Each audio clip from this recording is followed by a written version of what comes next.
A woman knocks on the door and says they have the deed to my house and they're here to change the locks. Home equity theft is an egregious practice where the government can actually steal the equity that you've put into your home simply because you have an outstanding tax debt. Even if this tax debt is minuscule compared to the value of the equity you've actually earned. My family has owned this house for over 50 years. One minute I have a house that's worth $287,000 and the next minute it gets taken away from me for $4,000? This ain't China. I was shocked to find out that this has been allowed for decades.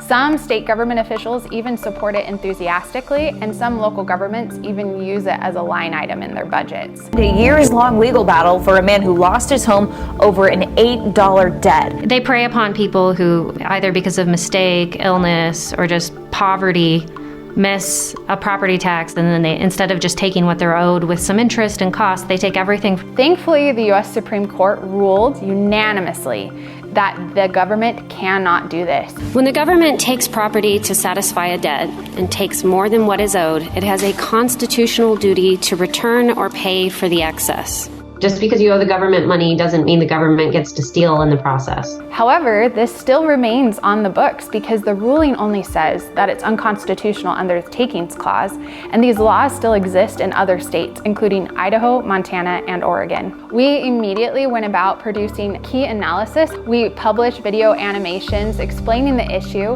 and then we just talked to lawmakers who expressed similar frustration on this issue, that this could happen here in the Mountain States. Thanks to Mountain States Policy Center and the lawmakers we worked with, we've had unanimous support for passing this bill and resolving the issue in Idaho this year. Representative Ehlers carried this bill for us that resolved the issue, and we were happy to provide him the research and ideas that led the unanimous passing of the bill. Madeline Clark from Mountain States Policy Center has done some work. I'd like to yield my time to her. Thank you to Representative Ehlers for asking me to testify. As the Supreme Court said, render unto Caesar what is Caesar's and no more.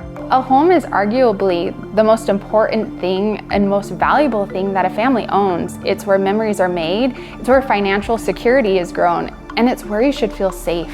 The government should never be allowed to do this to another family again. This is where policy impacts real people every day. And this is the power of Mountain States Policy Center.